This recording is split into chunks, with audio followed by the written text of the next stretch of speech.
MSc करने के बाद आया था यहाँ, उसके बाद छुट्टी गया।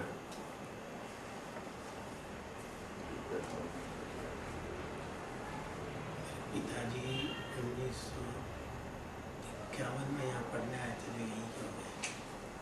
मेरी पैदाइश तो 51 की है। मेरी पैदाइश भी 51 की है और पिताजी पढ़ने के लिए आए तो यहीं के हो गए। हम बेसिकली चित्तौड़ डिस्ट्रिक्ट बड़ी साड़ी के रहने वाले हैं।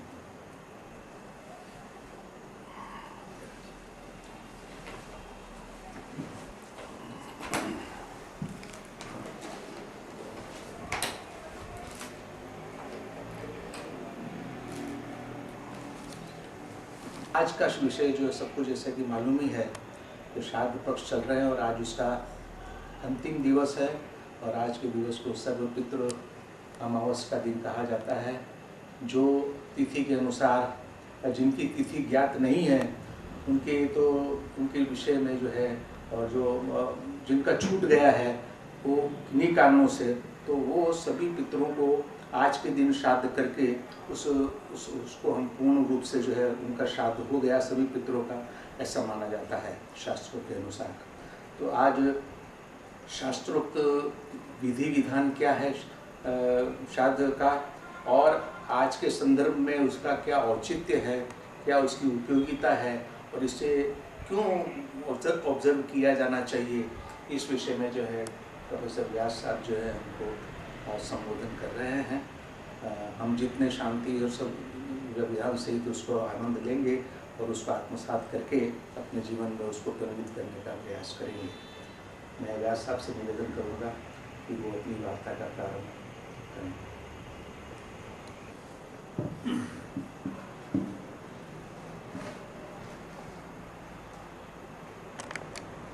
उपस्थित सभी साथियों, जिस विषय पर आज हमको चर्चा करनी है, और वैसे ही ये चर्चा एक बार हो चुकी है, लेकिन कुछ व्यवधान के कारण, कुछ उसके कारण ये नहीं हुई है, और इसलिए इसे हम पूर्ण रूप से और संक्षिप्त रूप में बात करना चाहेंगे। इससे पहले कि ये चर्चा इस विषय पर सीधे रूप में आए, क्योंकि जो भूमिका होनी चाहिए वो थोड़ी स्पष्ट होनी चाहिए, और जिस भूमिका की मैं चर्चा कर रहा हूँ वो संबंधित सारी बातें हैं। हम लोग दो तरह से बात करते हैं कि कुछ चीज़ें लौकिक होती है और कुछ अलौकिक या पारलौकिक होती है, और सामान्यतया हम लोग जो लौकिक चीज़ें उनसे तो बहुत अधिक वाकिफ भी होते हैं, उनके बारे में जानते भी हैं, समझते भी हैं, लेकिन अलौकिक के बारे में हमारा वो नहीं होता, ज्ञान भी नहीं होता, अनुभव भी नहीं होता, और जो कुछ उस ज्ञान के नाम पे हमको मिलता है उसके प्रति हमारा दृष्टिकोण दूसरा हो जाता है या बेमानी हो जाती है। इस दृष्टि से अगर देखें तो बहुत कुछ चीज़ें हम नहीं मान पाते। अब प्रश्न ये उठता है कि जो हम मानते हैं वही अंतिम है, इस धारणा से तो न जीवन का विकास होता है और न ज्ञान का विकास होता है। तो कहीं ना कहीं हमको अपने दरवाजे खोलना पड़ते हैं। जब हम दरवाजे खोलेंगे तभी कोई चीज़ आगे दिखाई देगी, वरना तो हम वैसे ही हो जाएंगे जैसे वो आइंस्टीन का उदाहरण दिया जाता है कि वो अपने कार्यस्थल पर जाते थे तो उनके पास एक कम पढ़ा लिखा व्यक्ति भी बैठ गया था, और उनसे कहा कि मैं यहाँ से वहाँ तक बैठा और मुझे इतने पैसे लगे और ये वापस पैसे दिए, तो हिसाब सही है क्या? तो आइंस्टीन ने, क्योंकि आइंस्टीन लोकल ट्रेन में सफ़र करते थे अपने कार्यालय के, सीधे साधे व्यक्ति, ऋषि की तरह व्यक्ति थे, डिवोटेड थे, साइंटिस्ट थे। तो उन्होंने कहा हाँ लाओ मैं तुम्हारा हिसाब बता देता हूँ सही है या नहीं। और जब उनसे कहा गया कि मैं यहाँ से चढ़ा और यहाँ तो बैठा का कितने किलोमीटर की दूरी है, तो उन्होंने पूछा, फिर वो जब ट्रेन किस स्पीड से चल रही है, पर किलोमीटर ये क्या लेते हैं, वो सारी जानकारी लेके हिसाब करने लगे। अब जैसे ही वो उसने ये डिटेल्स बताई उनको, तो आइंस्टीन तो अपने हायर थ्योरी में चले गए, गति, ऊर्जा, प्रकाश और इन सब ऊंची चीज़ों में लग गए। इतने ज़्यादा उलझ गए कि वो इतने रुपए में से इतने रुपए मिले, इसका निर्णय करके उसको बता नहीं सके उस सामान्य आदमी को। और इतने में वो स्टेशन आ गया जहाँ उतरना था। तो उसने देखा और उनसे वापस पैसे और हिसाब ले लिया और कहा कि रहने दीजिए, अब मेरी तरह आप भी अनपढ़ ही लगते हो, मैं किसी और से हिसाब करवा लूँगा। हम सब लोगों की ऐसी ही स्थिति हो जाती है कि बहुत सारी चीज़ों के बारे में हम नहीं जानते हैं, और नहीं जानने का मतलब हमारी जिम्मेदारी नहीं, हमारे समाज, हमारे पूरी चीज़ का वातावरण ऐसा है, और हम किसी माध्यम से संपर्क में नहीं आए, इसलिए हम बहुत सारी चीज़ों को नहीं जान पाते, नहीं मान पाते। उनकी सत्यता और असत्य परखना तो बात की बात है, पहले आप जाने तब जा कर के कुछ होगा। तो यही स्थिति हो जाती है, और इसलिए ये कहा जाता है कि हम कम से कम इतना लचीलापन अपने आप में रखें कि आउटराइट ही किसी चीज़ को, अपने आप को इतना क्लोज न करें जैसे हमारे पास कोई और चीज़, नई चीज़ न आ सके। जैसे बहुत साधारण सा प्रश्न है, अगर मैं आपसे ये पूछूँ, थोड़ी सी भूमिका मुझे बतानी आपको आवश्यक है। अगर मैं बहुत साधारण सा प्रश्न पूछूं कि आप अपना मुंह बताएं, कहाँ है मुंह, तो क्या उत्तर होगा? क्या उत्तर देंगे? मुंह कहाँ है? चेहरे पे। चेहरे की वजह से हम खाना लेते हैं, बोलते हैं मुंह से। मुझे मुंह देखना है आप, वो तो फिर पूरा जो कुछ आप बता रहे हैं वो भी मुंह है। वो तो चेहरा है। चेहरा है। तो चेहरे में और माउथ में फर्क है, फेस एंड माउथ डिफर। फिर आप क्या कहेंगे? होंठों को कह देंगे वो मुंह नहीं है, जीभ को कह देंगे वो मुंह नहीं है, जिन दांतों को कहेंगे वो मुंह नहीं है, जीभ है वो नहीं है, ऊपर तालू को कहेंगे वो भी मुंह नहीं है। क्या है? ये सभी चीज़ों ये एक सामूहिक नाम, लेकिन फिर भी मुंह तो होना ही चाहिए ना कोई। और इसका सीधा सा निष्कर्ष अगर आप देखेंगे, और जो साइंटिफिकली भी कहा गया है, माना गया है, वो यही है कि तालू और जीभ के बीच का जो रिक्त स्थान है वो मुंह है, जो दिखाई नहीं दे रहा है। तालू और जिह्वा के बीच का जो रिक्त स्थान है वस्तुतः वही मुंह है, और वही से वो सारा भोजन का और सारा सब कुछ है। लेकिन जो दिखाई नहीं दे रहा है वो है, और जिसे आप कह रहे हैं वो नहीं है। जिसे आप सामान्यतया बोलचाल में मुंह कहते हैं, वो मुंह तो वो मुंह है ही नहीं। जो एक्चुअल में है, अगर आप मुंह खोल करके देखेंगे तो एम्प्टी स्पेस दिखेगी। और यही बात मैं कभी कभी सोचता हूँ कि उपनिषदों में भी यही बात कही गई, और ये जो आज की बात है वो आज से 7000 साल पहले भी यही बात कह दी गई। कि इसी तरह की बहुत कम संख्या में उपस्थित विद्यार्थियों के बीच में चर्चा चल रही थी, और बात कह दी गई ब्रह्म की, और उसके लिए सब किसी को कोई समझ में नहीं आता है, और ये पूछते हैं। तो जब जिसको ज़्यादा उत्सुक था, जो जानने के लिए था, उसको कहा गया कि अच्छा ठीक है, तुम नहीं आ रही, कोई बात नहीं, मेरी एक छोटी सी बात समझो, सामने के वृक्ष से पेड़ फल तोड़ के लिया। शिष्य जाता है, फल तोड़ के ले आता है, और वो उसको बताया जाता है, क्योंकि इसको तोड़ो, वो उसको तोड़ता है। क्या देख रहे हो कि साहब इसके अंदर का वो छिलका अलग हो गया है। फिर इसको तोड़ो कि साहब इसका गूदा निकला, फिर इसको तोड़ो, क्या निकला। फिर ऐसे करते करते अंत में उसका एक बीज आ जाता है। अब वो कहते हैं कि ऋषि कहते हैं कि बीज को भी तोड़ो, और बीज टूट करके 2 भागों में बंट जाता है। अब क्या देखते हो कि अब तो कुछ भी नहीं दिखाई देता, कि नहीं, इन 2 जो बीज के 2 पुट हैं, जो सिरे हैं, जो पक्ष हैं, 2 पुट, उसके बीच में मामूली से एक रिक्त स्थान है, और जो रिक्त स्थान है वही इस संपूर्ण विशाल वृक्ष का मूल कारण है। अर्थ क्या हुआ? जिससे वो बीज ग्रो करता है, बढ़ता है, वो उस एम्प्टी स्पेस की वजह से बढ़ता है, और चूंकि वो बढ़ता है और जो हमको दिखता नहीं है, तो ठीक उन्होंने कहा यही कारण है कि ये जो सब जगह व्याप्त है वो हमको दिखाई नहीं देता है, लेकिन उसी की वजह से सब कुछ हुआ है। तो अब अर्थ क्या? मूल शक्ति, मूल तत्व, चाहे उसकी दृष्टि से कहें तो कुल मिला करके अदृश्य ही रहेगा, और जो अदृश्य है उसके बारे में बात करने में नेचुरली हम उस तरह से नहीं जान सकते, कर नहीं सकते, और जो कहता है उसको हम समझ नहीं सकते। तो ये एक दुविधा हमेशा रही है, किन विषयों के बारे में हम जो अपनी पढ़ा उसके बारे में बात करें, या जो लोक से परे चली गई, लोक में भी स्थूल है। उस दिन हमारी चर्चा में मैंने यही कहा था कि हम सामान्य रूप से जिसे देखते हैं उसे देखते नहीं। अगर हम वैज्ञानिक महोदय हमारे बैठे हुए हैं, इनसे अगर पूछेंगे फिजिक्स के हिसाब से कि ये सब चीज़ ठोस क्या है, तो सब कहेंगे कि अणु रूप है सब, और अणुओं का संघाती कॉम्बिनेशन ही वो वस्तु ठोस रूप में दिखाई देती है। तो रियलिटी वो अणु है या वो उनका इकट्ठा हो जाना एक रंग है। दीवार क्या है? ईंटों की बनी हुई दीवार है, एक एक ईंट करके दीवार बनी है, तो दीवार अलग से कुछ नहीं है, एक एक ईंट को कतार में खड़ा करके बनाई गई चीज का नाम दीवार है। तो अर्थ यही हुआ कि मूल जब हम बात करने लगेंगे तो ये जो ऊपरी तौर पे दिखाई देता वो नहीं है। ठीक इसी तरह से जो भी हमारे विषय हैं, और अब मैं इसीलिए इस पर आता हूँ कि जिसे हम मान लेते हैं, क्योंकि सामान्य माना जाता है कि मृतक वो मर गया, जिसकी मृत्यु हुई वो मर गया। ठीक है, तो वो एक्चुअल में पहला तो प्रश्न यही है कि मरा कौन, मृत्यु किसकी हुई, और जब मृत्यु किसकी हुई ये देखने या विचारने कर लगते हैं तो फिर नए नए प्रश्न खड़े आ जाते हैं। और चूंकि मनुष्य के मन में ये प्रश्न खड़े हो जाते हैं तो वो उसके उत्तर भी मिलना आवश्यक है। ठीक है, सामान्य आदमी उत्तर नहीं देगा इनके, लेकिन कम से कम जिससे पूछा गया और जो अपने आप को इस विषय के बारे में ज्ञाता मानता है, अनुभवी मानता है, विद्वान मानता है, उसको तो देने ही है, इन प्रश्नों के उत्तर देने हैं। तो मृत्यु किसकी हुई? सामान्य तो मृत्यु किसकी हुई? शरीर की।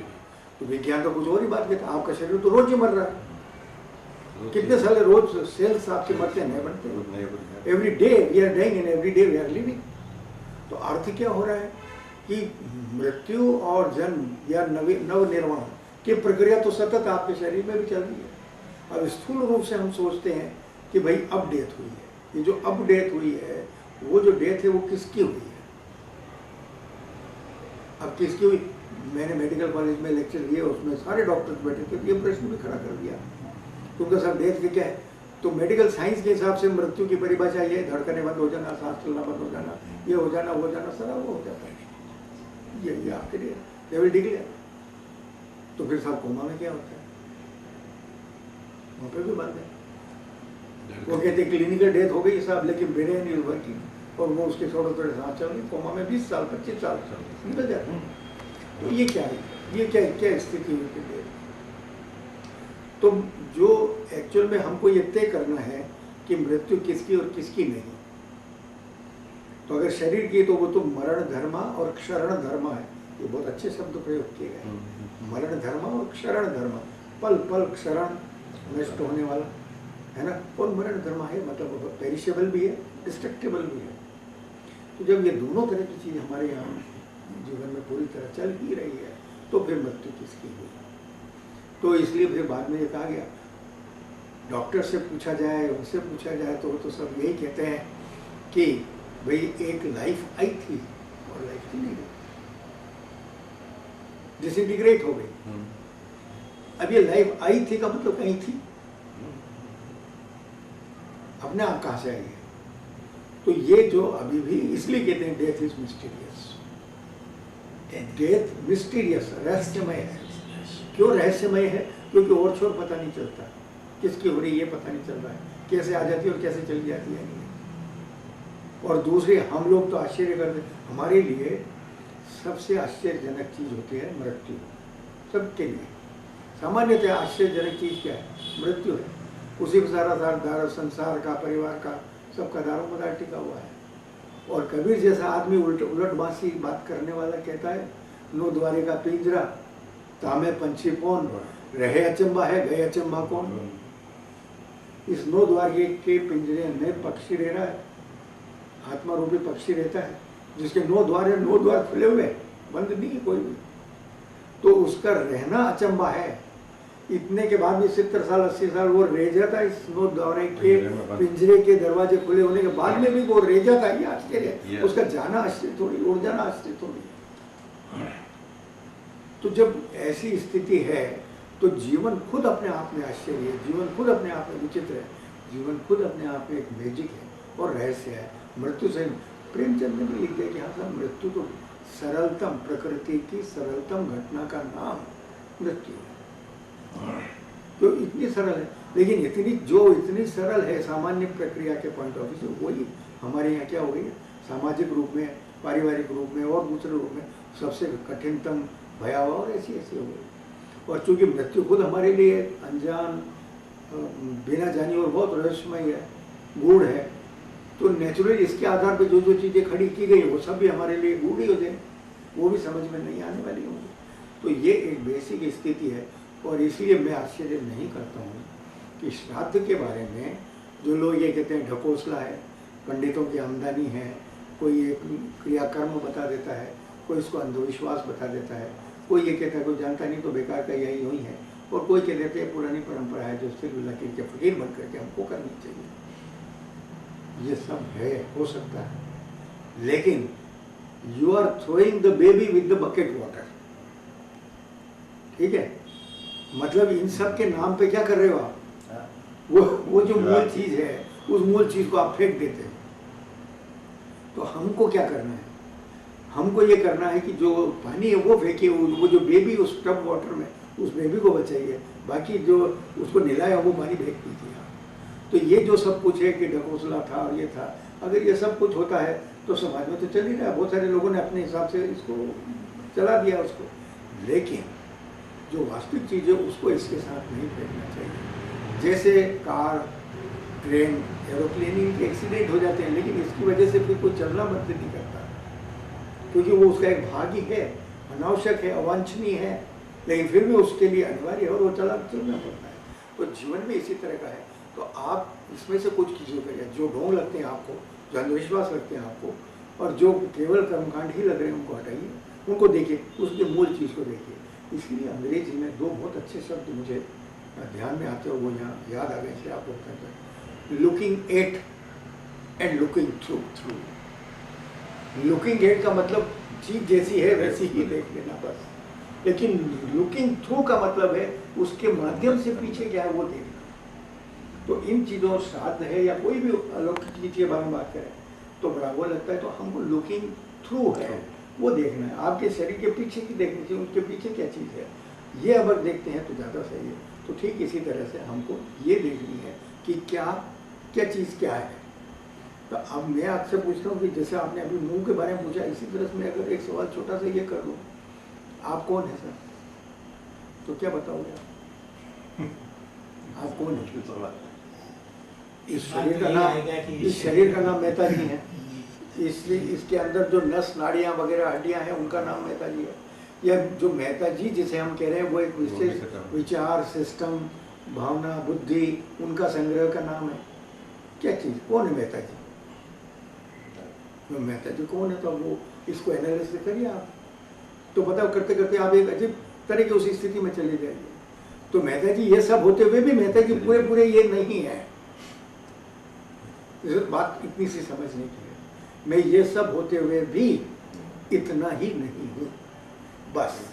तो मैं ये सब होते हुए भी इतना ही नहीं हूँ। ठीक इसी तरह से श्राद्ध के बारे में भी है कि ये सब ढकोसला भी हो सकता है, अंधविश्वास भी हो सकता है, कर्मकांड भी हो सकता है, आप लगे क्या, लेकिन इसके पीछे की जो चीज़ है वो तो समझिए। तो बात के ऊपर के आवरण आए गए हैं जो समाज और परंपरा के हिसाब से और कुछ करने वाले लोगों की वजह से ऐसे हो गए होंगे, वो एक अलग बात है। लेकिन आप मूल चीज़ पर तो आइए, तो उस मूल पे नहीं है तो हमारे लिए समझना बेकार हो गया।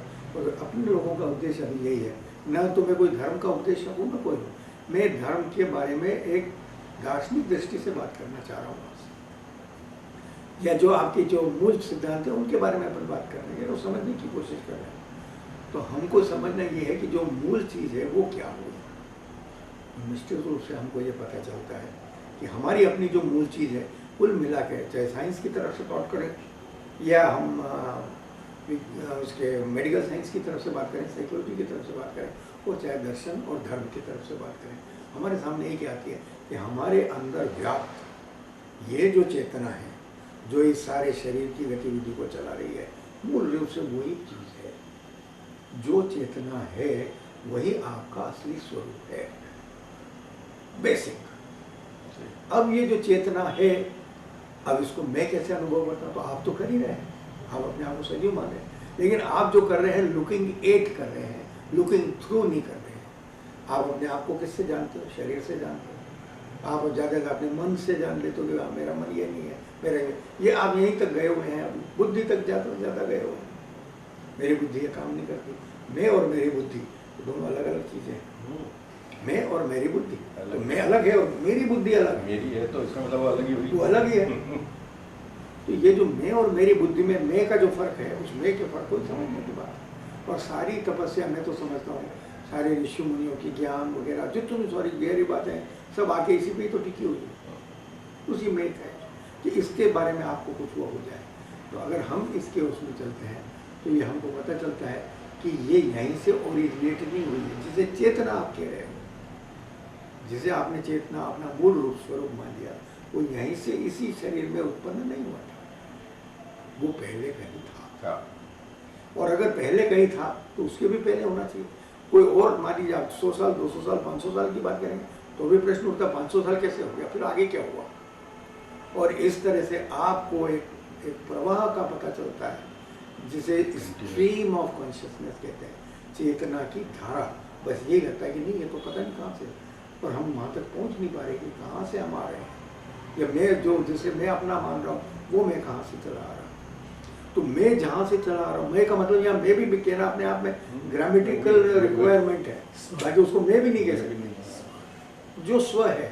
इसलिए मैंने अपनी पीएचडी की थीसिस में ना आत्मा लिखा, ना जीव लिखा, ना जीवात्मा लिखा। मैंने अपनी थीसिस में पीएचडी में इन्हीं सब बातों से बचने के लिए उसको दिया शरीरेतर चेतन तत्व, ये नाम दिया, न्यू नेम। इसको मैंने कहीं नहीं कहा शरीरेतर, शरीर से भिन्न चेतन तत्व, चेतन तत्व है, बस ये नाम दिया। क्योंकि मैं अगर आत्मा कहता हूँ उससे गलतफहमियां पैदा होती है, मैं अगर जीव कहता हूँ तो जैन दर्शन की तरफ चला जाता हूँ, मैं स्कंध कह देता हूँ तो मैं बौद्ध दर्शन में चला जाता हूँ। तो ऐसे बहुत सारी चीज़ों की गड़बड़ आ जाती है, उस पर एक जंक्शन पे 10 गाड़ियाँ खड़ी हो आ जाती है और आप मध्य भ्रम में पड़ जाते हैं कि ये चीज़ सही है, वो चीज़ सही है, वो चीज़ सही है। इसलिए अपनी थीसिस में मैंने उसका नाम ही ये दिया शरीरेतर चेतन तत्व। ये चेतन तत्व आपकी मूल है, या आप मेरे मूल, आपका मूल स्वरूप वो हो गया। और ये चूंकि आदि और अंत रहित है तो फिर यह तो माना ही नहीं जा सकता कि इस शरीर को छोड़ने या इससे विलग होने के बाद में वो समाप्त हो गया। तो समाप्त होने वाली चीज़ तो ये हो गई। तो अब आपको श्राद्ध के पक्ष में जब मैं बात करूं तो सीधा सा आप संबंध समझिए, ये चेतन तत्व की बात कर रहे हैं, ठीक है। अब वो चेतन तत्व चलती है, एक ट्रेन चलती है तो स्टेशन से गुजरते हुए चलती है, और उस स्टेशन पे बहुत सारी और भी लोग आपसे मिलते हैं, उतरते हैं, बैठते हैं, चलते हैं, ठीक है। स्थिति आपकी है, आप जिस परिवार में पैदा हुए वहाँ आपके संबंधी हो गए, आप सब माता पिता भाई बहन सब कुछ हो गए, दोस्त मित्र सब सारे हुए, ये संबंध है, ये स्टेशन तक चल रहे हैं जब तक आप चल रहे हैं। और ये यात्रा है, कोई पहले आपसे पहले उतरा, कोई आपसे बाद में उतर रहा है, लेकिन कहीं न कहीं अब ये जो चेतन वो है, इससे हुआ क्या, जो आप यात्रा कर रहे थे या जो एक चेतन तत्व चल रहा था, एक शरीर, एक परिवार, एक घर में, उसमें आकर के उसका हुआ क्या, तो जो कुछ संपर्क होता है, जो कुछ इंटरेक्शंस होता है, उनका प्रभाव आप पर पड़ रहा है, उस चेतन तत्व पर पड़ता है। तो क्या अर्थ हुआ कि जो सूक्ष्म रूप में उस पर असर पड़ा, उस चेतन तत्व पे संबंध, अब संबंध में सब वेराइटी आ गई, घृण की, घृणा की भी आ गई, प्रेम की भी आ गई, क्रोध की भी आ गई, आवेग की भी, अपनेपन की भी आ गई, सारी तरह के विश्वास अविश्वास, सारे ये जो संबंधों का है, इन सब गतिविधियों का सूक्ष्म रूप में उस चेतना पर कहीं न कहीं प्रभाव रहता है, और यही प्रभाव असली रूप में उसका आवरण बन जाता है। उसका जो शुद्ध रूप है, उस शुद्ध रूप का क्या हो गया, आवरण बन गया। अब ये जो आवरण बन गया, और इसीलिए हमने उस दिन पर कोश की चर्चा की, ये आवरण से निर्मित जो चीज़ है उसके कारण उसका मूल स्वरूप है। और चूंकि आप अपने आप को उससे हट करके लो लेवल का मान रहे हैं, शरीर से अपने आप को जोड़ रहे हैं, मन से जोड़ रहे हैं, इंद्रियों से जोड़ रहे हैं, तो आप अपने आप को वहीं तक सीमित मान रहे हैं, उस तक तो आप गए नहीं। तो इसलिए क्या हुआ कि आपके सारी चीज़ें वहाँ आके अटक जाती हैं। आप सारी डीलिंग जो कर रहे हैं, वो डीलिंग आपकी वो उस लोअर लेवल तक ही हो रही है, उस लेवल की नहीं हो रही। अभी न इसका क्या कारण होता, जब इसी चीज़ की आगे यात्रा चलती है तो वही शरीरेतर चेतन तत्व का समय निर्धारण है, उसका प्राकृतिक कुछ बहुत सारे नियम है कि वो कब तक एक पर्टिकुलर शरीर में रहेगा और कब उससे विलग होगा। इसकी अपनी एक विशाल थ्योरी है जिसे हमने कर्म के दिया।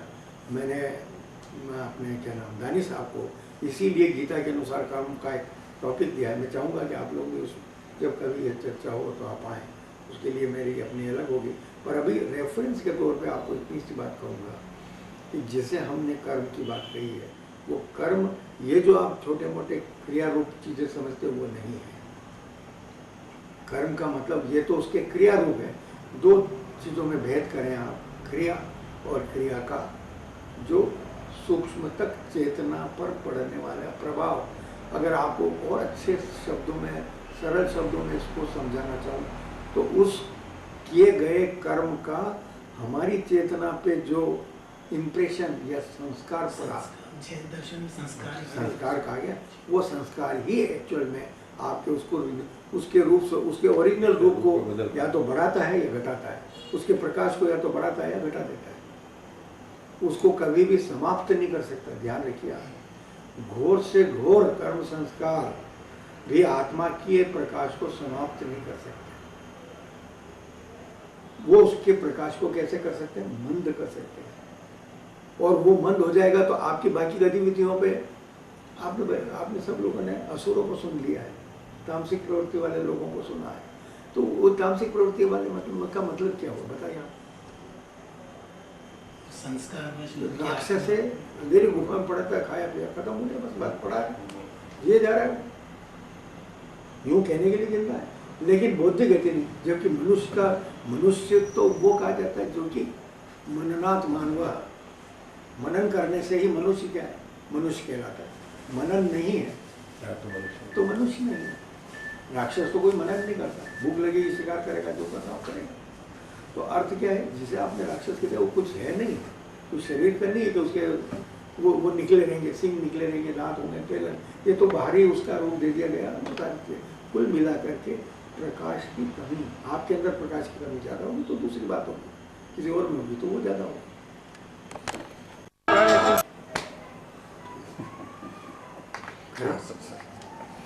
तो जिस शरीर तत्व की हम बात कर रहे हैं उस पर जो छोटे सूक्ष्म रूप में जो करते हैं वही उसके प्रकाश को क्या कर देते हैं?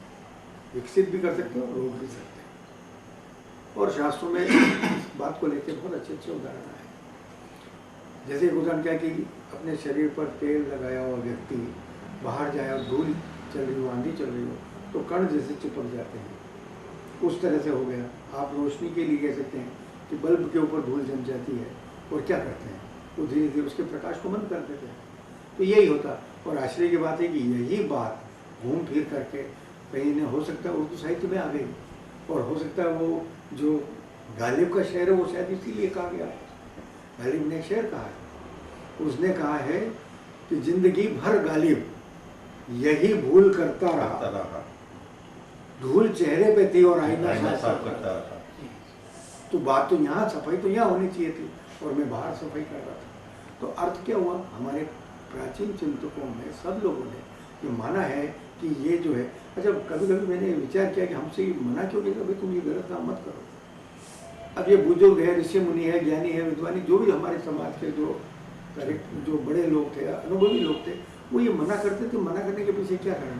भाई मैं आपको धोखा देता हूँ, मैं आपका मर्डर करता हूँ, तो मुझे तो लाभ मिल रहा है, मेरा जो आपसे वैर है वो खत्म हो रहा है, मुझे पैसे चाहिए वो आपके चोरी करने से मुझे मिल रहे हैं, फिर आप मुझे मना क्यों करते हो? ये जो प्रश्न है, मतलब कोई हमसे ये पूछे कि भाई मुझे आप मना क्यों करें? मैं, हर आदमी को अपना सुख पाने का अधिकार है, तो मैं भी अपना सुख पाना चाहता हूँ, तो ये क्या जरूरी कि मैं इससे मानूं? तो अगर वो ये करना चाहता है तो ये मना आपको इसलिए दिया जाए कि उसका पैसों को लॉस हो जाएगा। हो सकता है तो चोरी करे, उसको पता ही नहीं पड़े मेरे इतने पैसे चुराए उसने, ये भी संभावना है।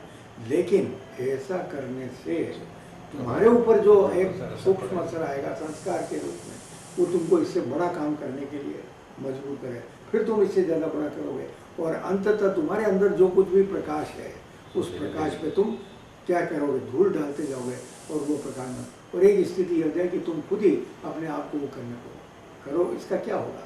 तो ये तो करने के लिए मना किया जाता है, इसका दार्शनिक पक्ष तो यही है। बाकी सामाजिक नैतिकी है सब नीचे की बात है। जो गहरी और सूक्ष्मतम है वो आपके उसके ऊपर नहीं पड़ना चाहिए, क्योंकि यही आपकी मूल छाती है, वही आप हो असली। आप अपने जिस शरीर के लिए करना चाहते हो, जिस शरीर के लिए चोरी भी करना चाहते हो, खूब अनाप शनाप गैर वाजिब तरीके से मान लीजिए किसी को धोखा देके ये भी करके वो करके आप करना चाहते हो तो आप शरीर के पोषण के लिए कर रहे हो, या जिन जो दूसरे जिनको आपने अपना समझा उनके लिए कर रहे हो। लेकिन क्या वो उसका अर्थ क्या हुआ? अल्टीमेटली जिनके लिए करो वो सब यही रहने वाला है, जिसके लिए आप करो वो भी यही रहने वाला, तो बाकी का क्या होगा? तो उस चेतना की बात की गई। देखिए भारतीय दर्शन सूक्ष्मता से जो बात करता है उसके पीछे का कारण यही है कि हमारी जो मूल पूंजी अगर उसमें वो हो गया तो क्या हो जाता है, क्या मतलब है? जैसे हमारी कहते हैं ना भाई, अगर वेल्थ गई तो कुछ नहीं, wealth is gone nothing is gone. तो फिर कैरेक्टर, और कैरेक्टर का मूल कहाँ से उभरता है? वो चेतना से ही है कि कैरेक्टर का संबंध तो आपके मूल। तो अर्थ यही हुआ कि बहुत सारी चीज़ों के बारे में जब ये कहा गया तो हमारा प्रयत्न, जब मुझे ये ज्ञान हुआ, मेरे का मतलब है वो चेतना, वो अंडरस्टैंडिंग जो ये कहती कि चेतना पे इस तरह के नेगेटिव सूक्ष्म असर नहीं आना चाहिए, क्योंकि वही फिर बाद में अन्य चीज़ों के पतन का कारण बन जाता है। तो फिर मेरी जिम्मेदारी क्या बनी कि मैं आपको आगाह करूं, आपको का मतलब जो हमारा समाज है उसको आगाह किया जाए। तो ऋषि मुनियों का काम क्या, उनका तो वो ज्ञान हो गया, तो वो स्वार्थी होते तो कोई जरूरत ही नहीं थी कहने की, आपको बताने की कहाँ जरूरत, भाई तुम इसका ध्यान रखो। तो ये कहने के पीछे जो आई पद्धति वो इसीलिए आई जिससे आप अवेयर हो सके और उसको करें। अब जरूर नहीं सभी उसको समझे, सरे उसकी बात हो, लेकिन कहना तो जरूर, बिना कहे तो फिर कोई, जब कहने पर ही नहीं समझ पाते हैं लोग तो बिना कहे तो कोई समझेगा और कैसे समझेगा। तो ये हमारे यहाँ की संस्कृति का भाव रहा, हमारे यहाँ के जो कहना चाहिए लोक शिक्षण का आधार रहा कि भाई हमको कहीं इस तरह से घर में परिवार में अपने बच्चों के साथ में संस्कार डालने चाहिए। अब ये संस्कार जो एक व्यक्ति के लिए हम कह रहे हैं, क्या ये दूसरे हमारे से पहले वाले और हमारे से बाद वालों के लिए आवश्यक नहीं है क्या? तो उनके लिए भी आवश्यक है। अब आपने मूल चीज़ पकड़ ली कि शरीर तत्व जो चेतना वाला है उसको इन प्रभावों से बचाना चाहिए, और बचाने की वजह से यही है कि हमको क्या करना चाहिए। अब इस बीच में जो बाकी की प्राकृतिक चीज़ें चल रही है इसे प्रकृति घटना कहते हैं, और आपके अपने कर्मों का प्रभाव है, क्योंकि जो ऑपरेटिंग बटन है वो तो चेतन तत्व है, वहीं से शरीर की सारी चीज़ें निर्धारित होती हैं, मन की सारी, बुद्धि की सारी, सब कुछ वहीं से, मतलब कहना चाहिए एनर्जी हाउस तो वही है, वहाँ से सारी चीज़ें आपकी चलती हैं। अब शरीर का एक स्थिति आती है जब शरीर अपने आप में अपनी प्रकृति के कारण भी क्षीण हो जाता है, और हमारे अपने कर्मों के कारण जल्दी क्षीण हो सकता है। कुछ दिन क्या हो जाता है, या आपके अपने, ये तो दी हुई गिफ्ट है, आप इसको जैसे रूप में रखें उस रूप में चलाएं। तो जब ये शरीर की स्थिति आ जाती है तो ठीक है, वो यहाँ की जो व्यवस्था है कि यहाँ से शरीर छूटा और ये सब हुआ, लेकिन वो जो जिसको मैंने शरीर तत्व चेतना कहा वो तो एज इट इज ही है, और उस सूक्ष्म शरीर के लिए चल रही है। अब प्रश्न ये हुआ कि जब वो यहाँ से चला गया तो क्या हुआ? मान लीजिए उसका वो शरीर छूटा और मूल रूप जिसे हमने मूल माना है, ठीक है, बाकी सब चीज चला गया, वो बचा, उसका क्या हुआ, क्या होगा? ये एक प्रश्न सभी के सामने था, प्राचीन काल के चिंतकों के सामने था और जो के सामने था। तो उन्होंने दो काम किए, नानी साहब दो काम उनके थे, उनका जो चिंतन था दो दिशाओं में हो गया। एक तो उसकी गति के बारे में बातचीत की, और एक जो पीछे रह गए हैं उनके बारे में बात की, क्योंकि कहीं न कहीं उस चेतन तत्व का संस्कारात्मक संबंध तो आपका और उसका है कहीं न कहीं, क्योंकि जिस परिवार में जिसके लिए सब कुछ किया है आपने, चाहे आपके माता पिता ने आपके लिए किया या आप अपने संतानों के लिए कर रहे हो, तो कहीं न कहीं संस्कारात्मक संबंध आपका है, क्योंकि आप 80% तो क्या कर रहे हैं, अपने परिवार के साथ ही रह रहे हैं, परिवार के रूप में ही रह रहे हैं। तो अर्थ क्या, ये जो रहा है तो इसकी गति के बारे में सारा निर्धारण हुआ। अब जिसको ये लोग कहते हैं कि साहब वो ढकोसलाहट ये है, लेकिन उन लोगों का अनुभव है, और चूंकि न मैं ऐसा अनुभव कर चुका ना आप कर सकते हो, लेकिन जो ऋषि मुनियों का अनुभव रहा, अगर हम उनकी किसी बात में विश्वास, क्योंकि उनको न तो कोई संपत्ति बनानी थी, न उनको कोई और राज्य प्राप्त करना था, लेकिन वो अपनी अनुभूति की अगर बात कर रहे हैं किसी शास्त्र के माध्यम से, शास्त्र वचन के माध्यम से, तो अपन इतना विश्वास उनके आधार पर कर सकते हैं, कम से कम कुछ तो सही कह रहे हैं जो कुछ अपने अनुभव के आधार पर कह रहे हैं। और इसलिए हमने ये मान लिया कि उनका जो वर्णन है, खास करके इतने 1000 साल पहले मैंने आपको छांदोग्य और बृहदारण्यक और अन्य उपनिषदों के उदाहरण दिए थे, उन सब में जो एक प्रक्रिया बताई गई है, वो प्रगति, प्रतिक्रिया और प्रक्रिया ये सब समझ में आनी चाहिए, और उसका चूँकि बाकी के जो हमारा डेवलपमेंट हुआ है उससे मेल खाता है, और मेल खाता है इसलिए हमको कुछ चीज़ें समझ में आती है।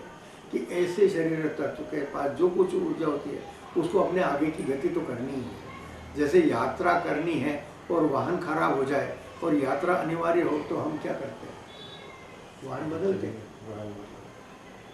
आपकी मोटर खराब हो गई, कार खराब हो गई, आपको जाना है, आप कहीं दूर का उद्देश्य करके चले थे, अब वो हो गई तो आपको चाहे बस मिले, ट्रेन मिले, प्लेन मिले या दूसरी कार मिले या टैक्सी मिले, कोई भी साधन जो मिलेगा आप उसके माध्यम से आगे यात्रा करेंगे। तो ठीक यही स्थिति है, उसको अपने मूल रूप में आना है, ये उद्देश्य मान दिया गया है। और चूंकि इस रुद्र तो वो शरीर तत्व क्या करेगा, तो उसके पास जो कुछ एनर्जी थी उस एनर्जी से वो जहाँ तक जा सकता है वहाँ तक वो जाता है। तो इन लोगों के यौगिक अनुभव के आधार पर, ऋषि मुनियों के यौगिक अनुभव में छांदोग्य उपनिषद ये कहता है कि मृतक का सूक्ष्म शरीर, जैसे उन्होंने, मैं शरीरेतर तत्व की, चेतन तत्व की बात कर रहा हूँ, वो इसको सूक्ष्म शरीर की बात करते हैं और वो कहते हैं कि वो चंद्रलोक में जाता है। अब ये जो चंद्रलोक है ये चंद्रमा वाला है, लेकिन मैंने आपको कहा सब मामला सूक्ष्म लेवल पे। उस दिन नागर साहब ने भी ये प्रश्न किया था, तो मैंने उनको कहा था कि आदमी का दो तरह, एक वाइब्रेशनल एग्जिस्टेंस भी होता है, तो ये वाइब्रेशनल एग्जिस्टेंस के लेवल की हम बात कर रहे हैं। जो वो सूक्ष्म तत्व है तो वो कहीं न कहीं सूक्ष्म रूप में एक स्थान मान लिया गया, जैसे चंद्रलोक उन्होंने कहा, आप इस चंद्रमा को भले न माने, लेकिन चूंकि प्रतीकात्मक रूप से ऊपर ही होना चाहिए कहीं, इसलिए उसको ये मान लिया गया कि वो चंद्रलोक में जाता है और वहाँ पे चूंकि उसकी एनर्जी प्राप्त हुई वो वहाँ रहता है। और चूंकि सूक्ष्म शरीर या शरीरेतर तत्व वहाँ रहता है और उसके पास जो कुछ भी बचे हुए जो खर्च हो गए वो तो हो गए, यात्रा में एनर्जी जितनी कर, अब आगे की ना एनर्जी है न पीछे आने की एनर्जी है। वो कहाँ पर है, चंद्रलोक की मध्य स्थिति में पड़ा हुआ है। अब ऐसी स्थिति में पड़ा तो अब आगे उसकी यात्रा करनी है, तो वो खुद स्वयं अपने काबिल नहीं है इतना कि खुद की एनर्जी प्राप्त करके वो चला जाए आगे। इनकी मूल गति शास्त्रों के हिसाब से तो मानी गई है, उनको पितृलोक पहुंचना है और पितृलोक में आपके सारे कर्मों का निवारण और उसके नर से आगे की भूमिका तय होगी। आप और देवलोक में जाओगे या आप इधर आओगे वापस, this will be decide at the centre of Pitrulok. लेकिन चंद्रलोक से पितृलोक के बीच में जाएं कैसे, ये बहुत बड़ी समस्या थी। और इसके लिए उन लोगों ने ये किया कि वो वहीं पर प्रतीक्षा करके हमारे जो भी हमसे पूर्व जो भी चेतन शरीरेतर तत्व हैं वो सब वो कहते हैं वहीं रहते हैं। मृत्यु के बाद सभी लोगों की गति वहाँ होती है और वहाँ है तो क्या होगा, तो अब उनको जाने की प्रतीक्षा है कि भाई कोई ऐसा साधन मिले जिससे कि अधूरी यात्रा आगे बढ़ सके, पूरी हो सके, और उसके लिए प्रतीक्षा करते हैं और वहीं रहते हैं।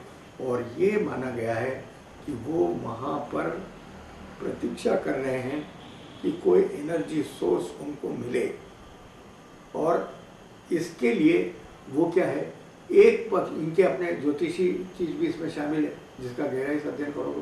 कोई भी ज्योतिष गहरा शास्त्री जो प्राचीन उसका है वो बता देता है कि जो गति चल रही है चंद्रमा की, तो आश्विन महीने की जो ये जो 15 आती है, एकम से लेकर अमावस्या तक का जो तिथियाँ आती है, माना यह गया ज्योतिष शास्त्र इसका समर्थन करता है कि चंद्रमा पृथ्वी के अधिकतम निकट होता है। और चूंकि निकट होता है इसलिए उन जिनको हम आत्मा कह सकते हैं, शरीरेतर तत्व कह सकते हैं, अपनी क्षमता के साथ वहाँ पर हैं। और अब जो पीछे वाले लोग हैं तो क्या करते हैं, वो फ़ोन नहीं करते। आपकी गाड़ी खराब हुई है तो क्या करते हैं, आप अपने लोगों को ही फ़ोन करेंगे, अरे भाई कोई हेल्प भेजो, कोई स्कूटर भेज दे, कोई क्या कर दे, कोई भी है वीडियो। बस यही हेल्प है, ये इन 15 दिनों में एक पुकार है, उनकी एक स्थिति है कि जो लोग हैं वो करें। और इसके लिए कर्मकांड नहीं मान करके श्रद्धा मानी गई है। अब ये क्यों मानी गई, उस दिन काफ़ी डिटेल से मैंने इस बारे में बात की थी। जो आपके मन की श्रद्धा है वो भी एक ऊर्जा है। मन में जो भाव पैदा होते हैं आपके, जो एक अलग एक बिल्कुल मन में से जैसे उफान आ रहा हो, ऐसी श्रद्धा जो पैदा होती है वो कन्वर्टेड इनटू एनर्जी होती है। और जब एनर्जी में जाती है, यही एनर्जी श्रद्धा के साथ ट्रेवल करती है। और जो स्थिति जो वेटिंग सोल्स हैं, वहाँ यूँ कह सकते हैं, जो वेटिंग सोल्स है उनको गति देती है। उन्होंने बहुत अच्छा शब्द प्रयोग किया था उस दिन, मैंने बताया आपको कि उनमें स्फुरण पैदा होता है, स्पार्किंग होती है एक तरीके आपकी उस श्रद्धा की एनर्जी, कन्वर्टेड एनर्जी की वजह से स्पार्किंग होता है। And they start pedalling further, और वो वहाँ से कहाँ चलते हैं, आगे चलते हैं, उनकी यात्रा होती है। एक बार अगर वो पितृलोक में पहुँच जाएंगे तो वहाँ से उनका जो भी कुछ का बचा है, क्योंकि पार्सल अपने गंतव्य पे जाके खुलती है।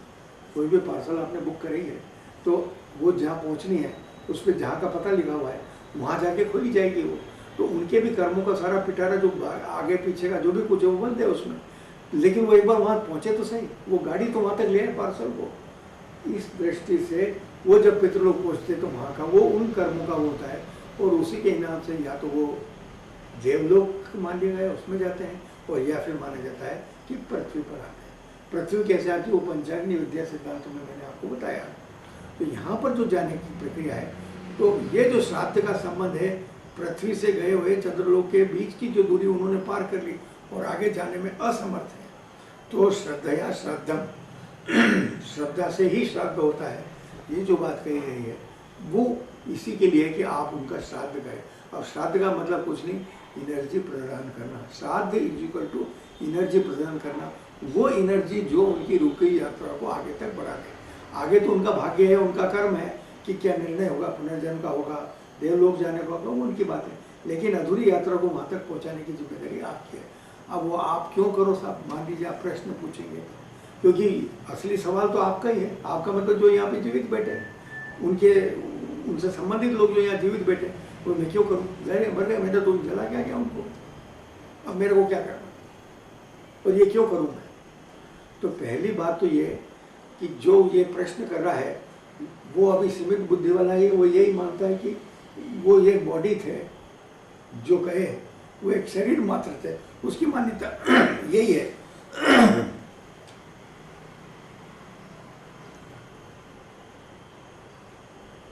जब ये माना गया कि वो शरीर थे तो वो तो बात खत्म ही हो गई। और मैं तो इससे आगे बढ़ के एक बात और कहता हूँ, दानी साहब इस बात को ज़्यादा अच्छा समझेंगे, जिसे आप शरीर मान रहे हो वाकई में तो वो भी नष्ट नहीं होता है, वो भी नष्ट नहीं होता है।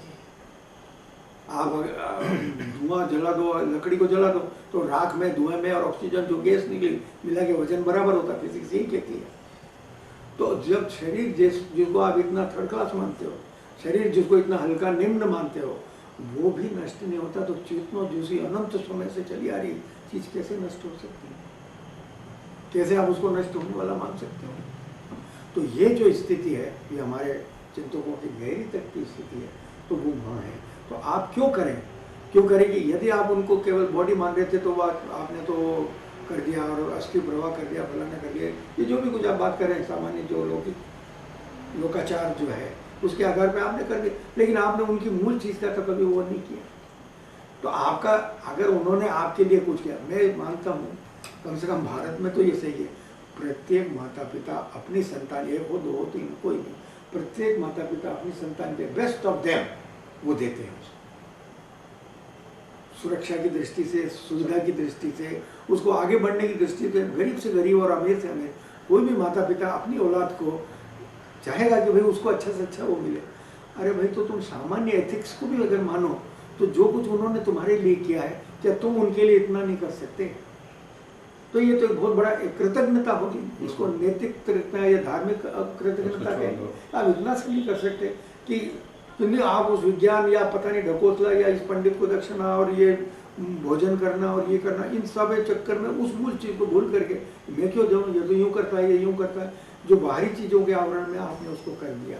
और उसमें कहा क्या गया है कि सिर्फ आपकी श्रद्धा रूपी एनर्जी की उनको आवश्यकता है जो सच्चे मन से आए, बस ये आपको करना है। और इसको भी रोज नहीं करना है, एक विशेष व्यवस्था कर दी गई है जो ज्योग्राफिकल, जो एस्ट्रोलॉजिकल और जो मेटाफिजिकल लेवल पे बिल्कुल ठीक मान ली गई है, बिल्कुल सेटिंग वाली, उसमें आपको श्रद्धा करना है। तो जिसने आपके लिए ये किया है, जिसकी वजह से आप इस दुनिया में आए और बाकी सब उनकी संपत्ति भी भोग रहे हो, उनका सारा सब कुछ ले रहे हो, उनके लिए अगर किसी विशेष तिथि, अच्छा इसमें तिथि का भी वो माना गया है कि वो उसी तिथि पर क्रम में घूमते हैं या उस तरह का रहते हैं, तो उसमें ये हो जाता है। तो आप अपनी श्रद्धा को उस रूप में अगर प्रकट कर सकते हैं बिना कर्मकांड और ढकोस लेके, तो वो उनको एनर्जी देगी। और इसलिए कहते हैं भाई वो ऐसा पूत पैदा हुआ कि जिसने अपने 7 पीढ़ियाँ तार दी। हमारे यहाँ बोलचाल में क्यों कहा जाता है 7 पीढ़ियाँ तारने का क्या मतलब? कि वो जो थे उसने इतने अच्छा काम कर दिया, इतना अपनी तरफ से वो किया कि वो उन लोगों के लिए आगे का वो सुविधा हो गई। और इसने तो क्या किया कि अपने पूरे खानदान को अपने उसी को डुबा दिया। अर्जुन की सारी चिंता यही है कि ये अगर मैं इस तरह से युद्ध करूँगा और अपने लोगों को मारूंगा तो हमारे यहाँ तो वर्ल्ड संकट पैदा होंगे, फिर उसके बाद में वो श्राद्ध नहीं हो सकता और ये नहीं हो सकता, वो नहीं हो सकता, और वो बेचारा आधा पागला हो गया इसी बारे में, इसी बात को विचार करें। तो ये जो सारी व्यवस्था है ये इसके लिए है। और मैं आपको एक और बात बताना चाह रहा हूँ जो भी याद आई कि न केवल अपने यहाँ पितृ पूजा वाला कंसेप्ट तो हमारे हर धर्म में पाया गया, किसी भी उसमें नहीं है। जब मैं ये रिसर्च कर रहा था तो एक और चीज़ आई, जैसे ये दूसरे धर्म चाहे इस्लाम हो या क्रिश्चियनिटी हो, ये लोग तो मानते ही नहीं पुनर्जन्म को, वो कुछ नहीं मानते, लेकिन फिर भी आप आश्चर्य करेंगे, यह भी आपसे चर्चा होने बाद मैंने कुछ चीज़ें टटोली तो उसमें ही आया कि एक परगेटरी नाम की एक जगह है, परगेटरी, क्रिश्चियंस और मुस्लिम इन दोनों के लिए। इस्लाम में उसको बड़ा बालजक कहा है, बालजक एक जगह का नाम बताया जहाँ पे यहाँ से मृतक आत्माएं रहती है और तब तक रहती है जिसे कयामत के दिन तक रुकना, डे ऑफ जजमेंट तक रुकना, वहीं रुकी रहती है। और ऐसे वो परगेटरी कहा गया है जहाँ पे वो रुकी रहती है। वो कहते हैं कि यहाँ के किए उनके पीछे वालों को किए वो करते हैं तो साल में उनकी मृत्यु के दिन अपने कब्रों पे जा करके वही श्रद्धा सुमन चढ़ाना, ये सब चाहे इस्लाम हो या चाहे क्रिश्चियनिटी हो, होलीविन मनाते हैं, होलीविन मनाते हैं, होलीविन बनाते हैं, फातिहा पढ़ना, फातिहा पढ़ना, जो भी आप उनके अपने सिस्टम में जैसा है, लेकिन ये है कहीं। तो अर्थ क्या हुआ, उनका जैसा भी अपना चिंतन रहा हो, लेकिन यहाँ का जो रहा वो तो ये रहा कि आप उसको वो करें और श्रद्धा से करें।